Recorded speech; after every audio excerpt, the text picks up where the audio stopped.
start. My name is Rein Remmel, and I talk about cloud operations today. And I focus on service development and try to tell you how I use cloud to make software and service delivery cycles shorter. First, shortly about my background. I worked with IT operations more than 13 years. I started as a service desk engineer, then moved up to system administration. Then I spent 6 years at one of Estonia's largest governmental IT organization as a sysadmin, as an infrastructure architect, as a process manager, trying to get operations and developers working together. And sadly, most of the problems that I talk about I experienced in this agency. From there on, I co-founded my own company where we help others with operations. Besides that, I've managed to get development systems administration, and I hope I'll get my MBA in the spring. About today's agenda, I'll focus on the service release process and try to tell you how it looks like from the operations point of view. I describe common challenges that I see, and then I talk about cloud computing and what I see the value is in the cloud computing compared to traditional IT. Of course, I'll talk about automating deployments and, as promised in the subject, how to use automation to make your service release cycle shorter. So, when it comes to automation, you first have to understand what you are automating. If you don't know what you're doing, then it's hard. I've divided this service release process into 5 phases. First is planning. Usually this is done in the beginning of the project when you describe your features that you want to add. You also should think about how you're going to release this software. Then there's building, actually code gets written. Then quality assurance, deployment, and you shouldn't forget the knowledge transfer. You need to somehow educate your own employees, your end users. So planning phase, besides features, you should think how you're going to release the software. Build phase, all the documentation, installation instructions, backup and restore procedures, everything should be done there. I'll mark the commit as where thing. This is sadly one where usually operations gets involved. Something is ready, but should it be this way? Then when we have a deliverable, we need to do some testing. Usually for operations it involves provisioning the infrastructure, configuring operating systems, network, middleware, deploying the application, and then testing can begin. If everything goes as planned, then the production deployment is somehow similar to QA deployment. We should provision some infrastructure, configure services, deploy the application, perform smoke tests, everything is working, then you can do redirect the users and you're done. Don't forget about knowledge transfer, training. So, service release process and operations team. When I got involved in operations, Mostly what we did started after the build was done. We got involved in quality assurance, setting up the QA environment, and then in deployment.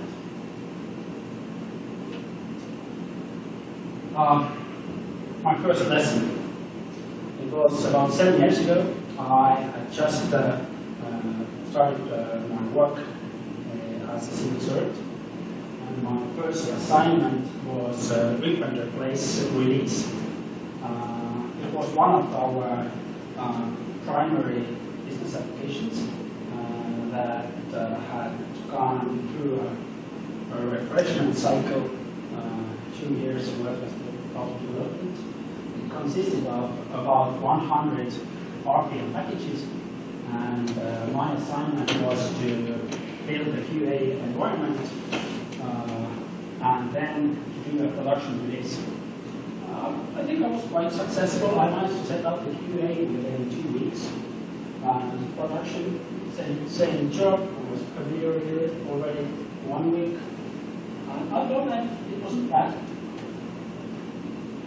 But as it turned out, all the development was done on Fedora 4 or 5 back then, and it had at least reached the end of life before we went to production. I did all the deployments by hand. Thank God there was an installation documentation. It was quite good. But since the deployment was done by hand, it was hard to repeat it. All the updates were done on the same service. We didn't provision a new QA environment. We used the old one. We just updated some RPM packages, the same on the production server. So a few months later, our new system was becoming a legacy. Documentation was outdated. We were unable to repeat the installation. There were no security updates available, and it was going to look something like this. This is Drygot or Maya1, if you won't recognize it. It grows in wet places, usually underneath your feet in your house. And if you don't know to look for it, you probably won't find it before you go through your floor. This is what was happening to our systems. This was, I call it, evolution. We did some changes. Configuration was like a life form of its own, and we had no control over it. So what did we do, or what did we learn? We went enterprise. Expensive, fast and big hardware, enterprise level operating systems, SARS, Red Hat Linux, and again, we were quite happy with it. We managed to migrate our second critical IT system to Solaris 10 by the end of 2009. And then again, in the beginning of 2010, Oracle acquired Sun, and this was pretty much the end of Solaris. I don't know, is Scott smiling here? Got the money. I don't think so. It looks quite soft, at least middleware. So, at the same time life went on, we were running more than 20 parallel software development projects. Operations people has completely stopped contributing, and in the planning cycle, priorities were confusing. We were multitasking, and it felt bad. What we did, we started integrating. Hey, we have one of the best hardware in the world. we have enterprise software. It can't be a technology problem. It has to be a management problem. So here comes the idea. We started implementing IT processes. We trained almost everybody in IT. And it's starting to look better. We have a better overview of what was going on in our organization. But at the same time, projects started to be more and more late. And what was happening is that we needed to document every step. Everything had to be a ticket that you assign to someone. There was this change management process that every change had to go through change advisory board meeting.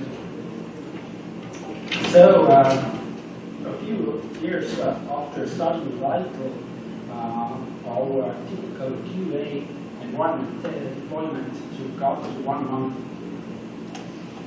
So we sit down trying to understand what was happening.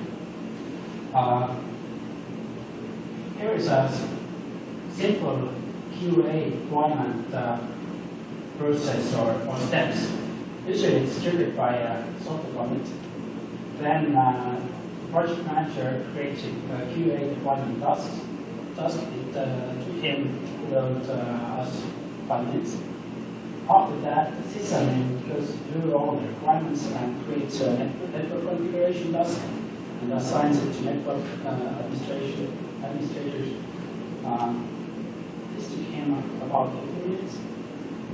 Network admin was able to configure it in 15 minutes. We have middleware templates, and sysadmin was able to deploy the server and all the services approximately 15 minutes. And then the QA was able to start testing. 50 minutes QA deployment.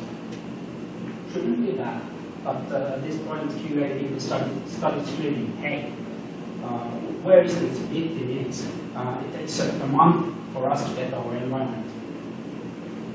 So what was the real problem? It was a wait time.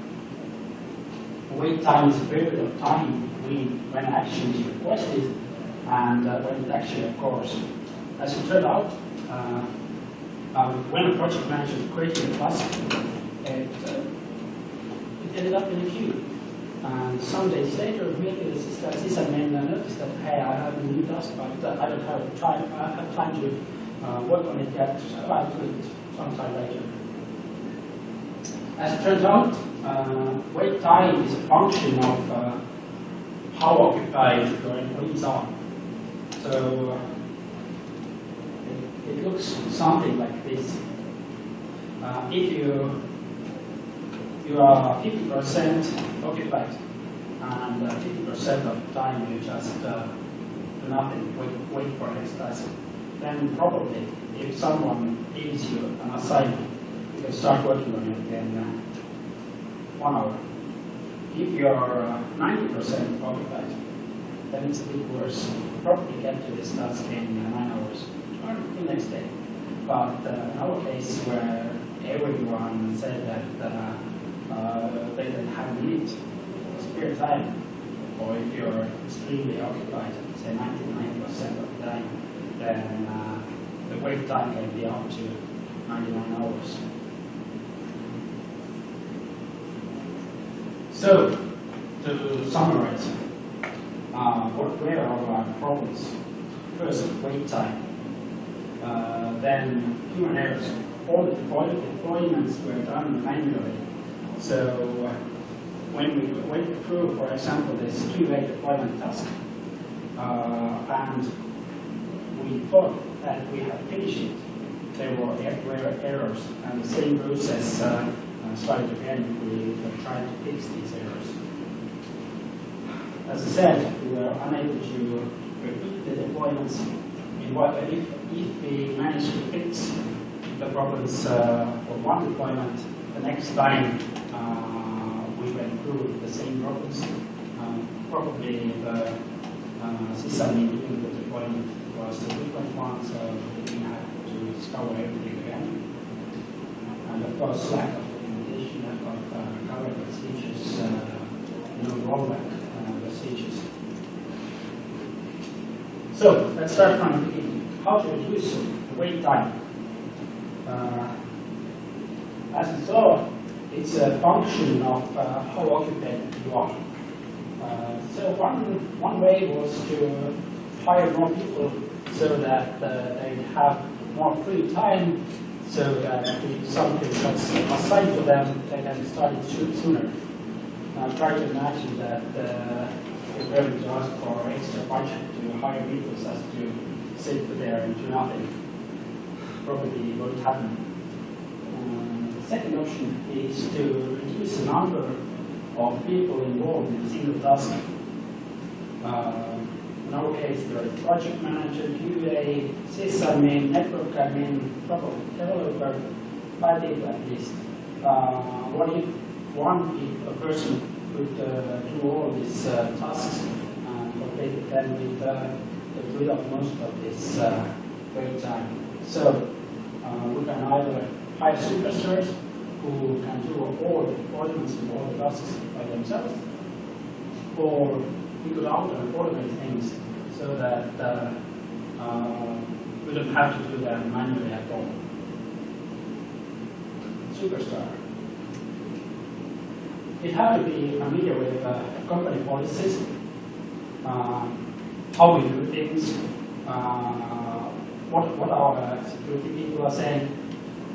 He had to have quite deep technical knowledge of network equipment, virtualization, operating system configuration, storage systems, middleware, databases, probably programming and our custom applications. Yeah, there are people like that, but as one developer told me, I appreciate that you're trying to explain all this to me, but I just like to do my job. People, they want to do everything. They want to focus on things that they are great at. So hiring superstars probably won't work. That's all right.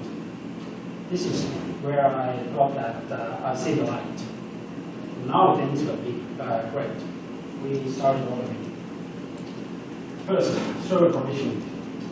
Soon we did Ichigood. All the physical servers were coming up with the minutes. VMware helped a lot. We could pre-configure standard servers with middleware interfaces already installed. It was easy to clone them and provision servers from them. We started to script software installation and configuration, but then we couldn't get them access to network equipment. It was just too easy to mess up configuration and bring down the whole network. Storage, since we were enterprise, we didn't have licenses to get this API and storage and use it. Let's even talk about monitoring backup protocol. As it turned out, there are just too many different technologies to automate. We couldn't do it. So in this end,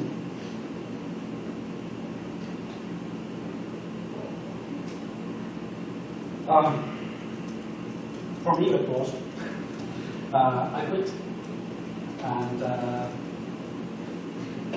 fortunately then I had a lot of the free time.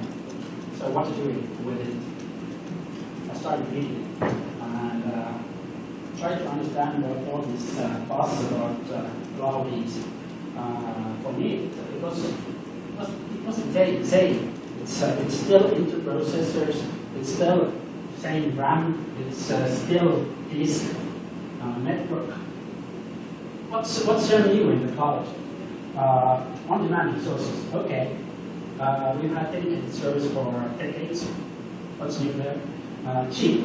Yeah, right. Compared to dedicated service, at the time I think cloud was about 4 times the price of a dedicated resource.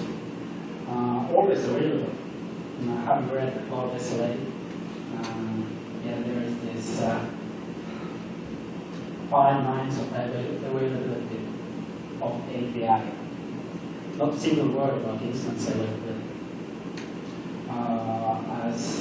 And if you have used cloud services a few years ago, then you know that things have improved a lot since then.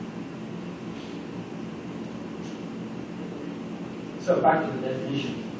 Cloud computing is a model for enabling convenient on-demand network access to shared pool of configurable computing resources that can be rapidly provisioned and released with minimal management effort or service provisioning, service provider interaction. What does it mean? First, I thought it should be easy to use. Then, self-service has to be there. If there's no self-service, it isn't cloud. Access to a network. Yeah, I don't want to go to the data center anymore. And it should be easy to allocate resources and release them. And then it hit me. Cloud has an API. As I had failed trying to automate things, I discovered that cloud is a perfect solution to my problems. For a typical deployment, compute resources, of course, cloud has it. And it has an API to let you provision the service. And storage. Cloud has volume and block storage and API on top of them. It has security groups. No problem with equipment on object storage, load balancers. Perfect. So, I was convinced cloud, it's real. There is value in it. And the value is the API. I was able to start to write code to provision my IT infrastructure. I was able to version the code and compare different versions. So I had configuration management. I could tell what has changed between two versions of my infrastructure. I could rewrite the code to repeat the installation. Now the problem solved. And since all the configuration was done with programs, there were much less human mistakes. What about middleware and application? As it turns out, there are tools to manage them too. For example, tools like Puppet, Chef, Salt, and Ansible let you write code to configure your applications, middleware databases, and to make things even simpler. These tools are able to connect to Cloud API so that you don't have to use different technologies to provision your infrastructure and configure your servers. So, how does it work? Let's go through a simple example. Let's provision instance. Let's use Amazon Cloud for it. Let's install Tomcat server container on it, and let's deploy a simple Hello World application on it. It looks something like this. It's Ansible playbook. It's YAML format, so it's plain text. You can have name on each task, and then there are different actions. One action to create an instance here, and another action to install Tomcat here, and finally to deploy your application here. And that's it.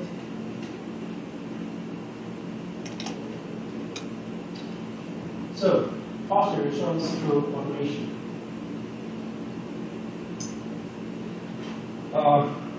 We talked about wait time and how it was mostly caused by having to move your task through different work centers. Now that we were able to automate deployment, we can trigger it from software commit, and we don't have to even create a task for sysadmin provisioning infrastructure. It was done in minutes. Human errors, as it's code. Yes, you get code, you get errors when you write the code, but you can run your QA on this deployment code and you can fix them, and once they're fixed, they're gone, they won't repeat, that you won't repeat the same mistakes again. Repeatable deployments. Now we're able to do new deployments for QA or for development use, to try new features to troubleshoot production problems. That's not a problem anymore. Documentation. All these provision instructions, they're machine readable, so it's easy to generate the documentation from them. And actually, for one customer, we decided that the Ansible channel format is readable enough so that we don't need another documentation. For recovery, we don't have to roll back from tape anymore. We can just provision new infrastructure. And rollback, since we provision new environment for this deployment and redirecting users, it's quite easy to do a rollback. We just redirect traffic to all the environment, and that's it. So, service release process. And how to make it faster.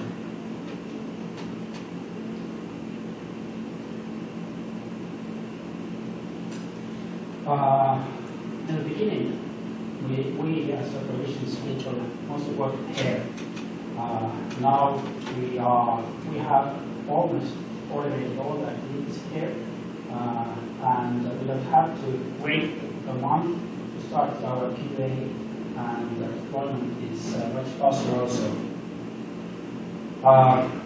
Since we have less to do here, we can focus more on planning and to get to help to get the release plan out in the beginning of the project or your iteration, and also to help developers to get application architecture correct so that it will be easy to run on the cloud.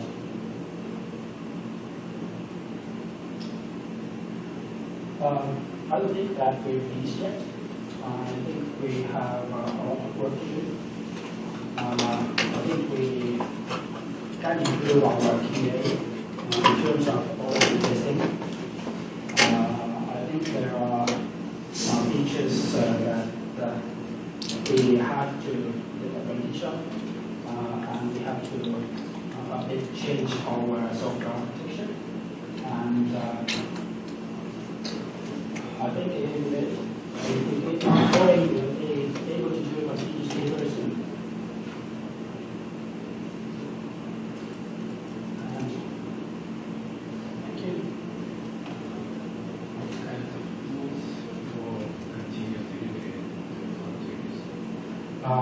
We're using Jenkins to do the integration to the build process and to trigger this QA deployment.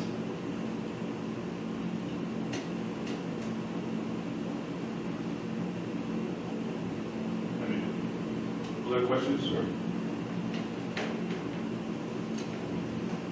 So, was it? What's your experience? I remember years ago you said when you're ordering servers, it used to take weeks or months for the supply chain to order servers, but in cloud, there's no wait time anymore. Actually, we had servers already installed in basement or in a data center, but the problem was trying to configure them. And even the configuration process, we managed to get it quite short, but because it had to go through different work centers, then this wait time screwed everything up. In the cloud, you have API for everything, and you don't have to wait to make another API call. You can just do them, and it's ready.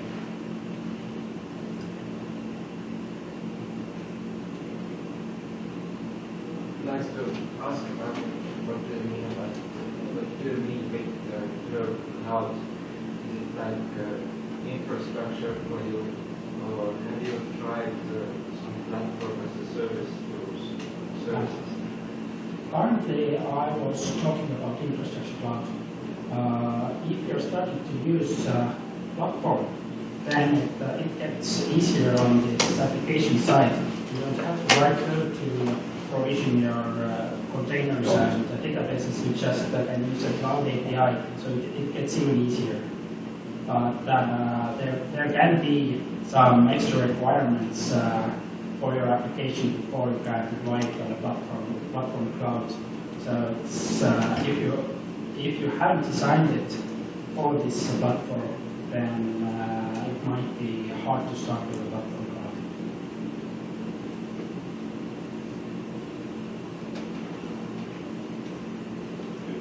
Excellent. Thank you. Thank you.